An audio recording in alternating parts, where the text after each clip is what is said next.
Vamos lá, pastor. Conta um pouquinho dessa história pra gente aí. E eu creio que é uma história que vai edificar bastante. Vai edificar muitas pessoas que estão ali. Quando nós se casamos, né? Demorou algum tempo e depois a gente teve aquela ideia, né? Como todo casal, né? Vamos ter filho, né? E alguns anos nós ficamos tentando, né? E nada, até que resolvemos ir para o médico, né? Vamos para o médico. E geralmente isso é para os homens que estão aí nos assistindo, né? E principalmente para os que estão passando pelo rap, né? De quem que é a razão, né? Quem que tem razão. E a gente sempre fala que a culpa é da mulher, né? Quando dá certo, a culpa é nossa, né? Mas quando dá errado, a culpa é da mulher, né? Tem esse negócio. Aliás, já aprendeu, né? Quem é a razão e quem é o emocional. Isso é complicado. Mudou a cabeça, não mudou? Mudou. E eu já pensei, falei, não, deve ser alguma coisa com a esposa e tal. Devido à medicação que tomou por muitos anos. E do anticoncepcional, né? Exatamente. E ela foi lá, fez tudo que precisava fazer. E quando foi ver, o problema não era com ela. Com ela estava tudo certo, tudo ok. Aí eu vou no médico fazer a minha parte, né? Agora é minha vez, né? Combinamos assim. Desacreditando que o problema era comigo, né? Todo confiante, né? O cara é atleta. Jogador caro. Praticante de jiu-jitsu e tal. Então... Ixi, pessoal, vai. Ali, vai. Mexe com ele. Aí o cara é completo. Aí eu achei que o problema não era comigo, mas o problema era comigo. Era um problema de esterilidade, né? Então até então eu estava estéril, né? E ali pra mim foi um choque, né? Foi um baque, né? Receber essa notícia assim, né? Como é que você vai chegar em casa e vai contar isso pra sua esposa? Ela tá sonhando ali com o filho, né? Tá sonhando ali e nada. E você vai falar pra ela que isso é estéreo. Então foi uma pancada. Você tinha quantos anos, mais ou menos? Quanto tempo? Anos e quanto tempo de casamento? Olha, já tava indo pra uns 8, 9 anos de casado. E quando recebi essa notícia, pro homem fica sem chão, né? Eu fiquei ali desorientado ali por algumas horas, né? A gente fica, né?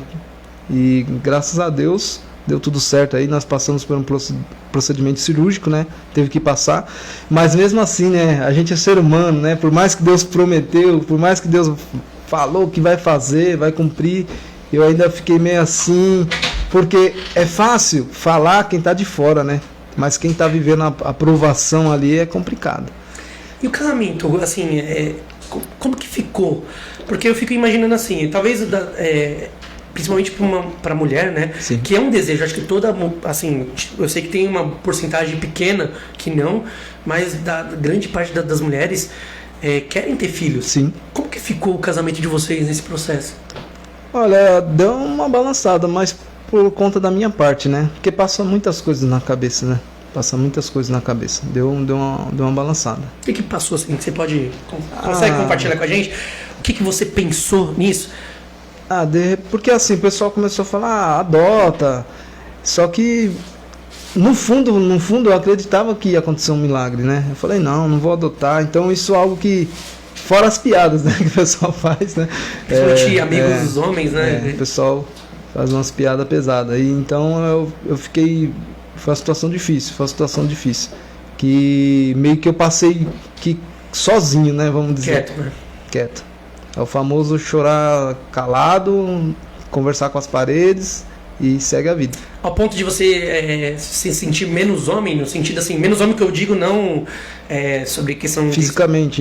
De menos homem no sentido de caramba, não sou um homem bom para minha esposa. Sim.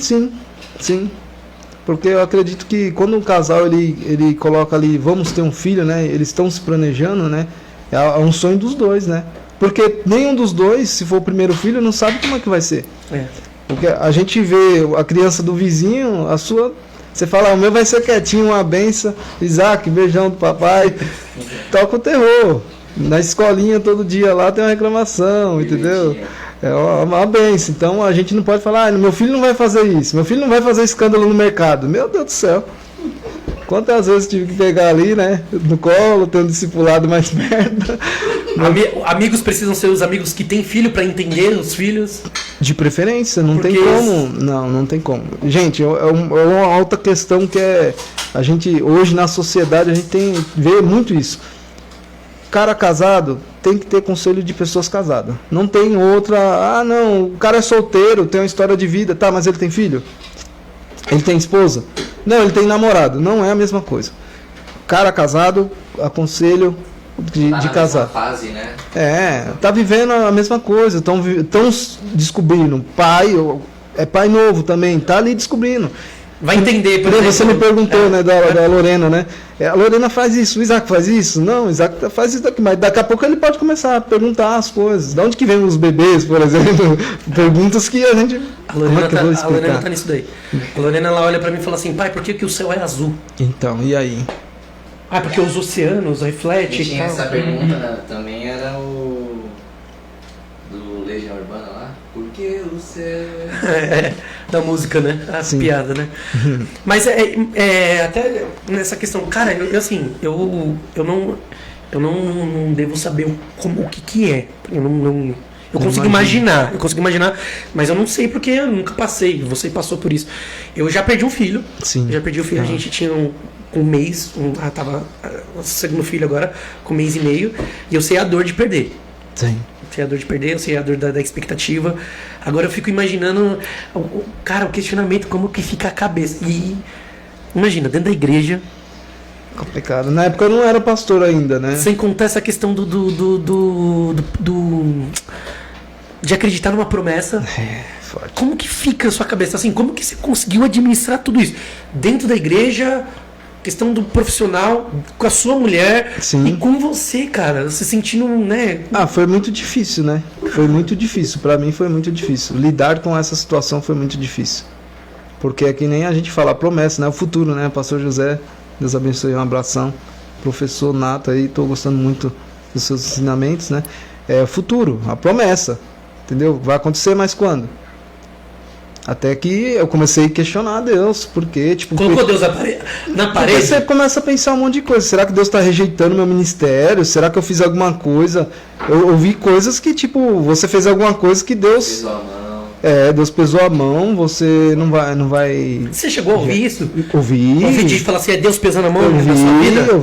Eu fiquei... Cara, Você fica tentando lembrar... Eu já ouvi, né, nesse processo que a gente estava, de que Deus estava me punindo. Sim. De que é porque eu era uma pessoa ruim. E Deus tirou meu filho porque eu era uma pessoa ruim. Então, é porque as pessoas... É que nem eu falei, quem tá de fora é mais fácil você opinar numa situação dessa de quem tá vivendo, né? Sim. A gente lembra da passagem de Jó, né? Quem tava de fora deve estar falando, Jó tá pecando, Jó tá tudo errado, mas só ele e Deus sabiam o que eles estavam passando ali, né? Então é bem complicado, foi uma situação bem difícil dentro da igreja, foi uma situação bem difícil. E questão de amigo confiável, você conseguiu encontrar alguém para ter essa abertura? Porque você falou que passou na maior parte sozinho. Mas quem que você conseguiu assim procurar para ter, pelo menos ter um alívio? O meu bispo, o Vladimir, que na época era pastor, depois virou bispo, eu conseguia ter esse diálogo com ele. É uma pessoa que eu conseguia ter mais facilidade para conversar sobre isso. Eu conseguia conversar com ele. Show de bola. Mas é bacana, né? É situações que acontecem pra gente aprender um pouquinho mais, né? E a questão do ministério depois que teve, vamos lá, conseguiram o tão sonho desejado. E aí, sim, foi muito engraçado. Antes da pastora Vanessa... Cara, fala à vontade que eu vou comer. Tá bom. Antes da pastora Vanessa engravidar, para quem conhece nós aí já tem um tempo, sabe que a gente sempre, que nem eu falei, a gente sempre cuidou de células, de culto nos lares. Essa foi a nossa... sempre foi a nossa formação dentro da igreja, né? A gente sempre foi envolvido com essas coisas, né? E... Antes da pastora Vanessa engravidar, quando estava próximo para a gente ser consagrado ao pastoreado, eu fiz uma oração meio doida com Deus lá, né? E aí, meio que cobrando Deus, né? Falei, poxa, o Senhor quer que eu aceite um chamado com a responsabilidade desse nível? Tá, e minha vida? Eu estava numa situação que eu estava para ser mandado embora da empresa. Tava andando com um carro só pela misericórdia, já não tava gerando filho. Eu falei, tô todo Alguma coisa aconteceu de errado comigo. Tudo errado. Tava tudo errado. Era o famoso deserto que você tinha que orar de manhã pra ter o maná, à noite orar pra ter a coluna de fogo, é tipo isso. Eu vou ser um pouco chulo, né? Mas é as brincadeiras que o pessoal faz, né? Tipo, eu devo ter jogado pedra na cruz, né? Exatamente, foi algo bem desse nível. E aí, eu escutei algo de Deus pra minha vida. Deus usou alguém e falou bem assim: gere primeiro o meu projeto, o meu sonho, e depois eu vou gerar o seu. E aí? Aí estreitou. Porque eu estava numa confusão enorme, próximo da consagração. Eu falei, eu não vou para consagração pastoral, eu não vou, isso não é para mim, não é para mim. Pensou em desistir várias vezes. Meu Deus do céu, quem tá aí um pouquinho mais da antiga sabe. E o pessoal fala, não, mas você já faz, você já exerce, você precisa do título para entrar em alguns lugares. Eu falei, não preciso disso, tal, deixa eu tranquilinho aqui que tô bem. Mas quando eu escutei dessa forma, a minha visão ela mudou um pouco. Gera primeiro o meu Isaac, olha só que engraçado, né? Gera primeiro o meu Isaac, que depois eu vou gerar o seu. E o Isaac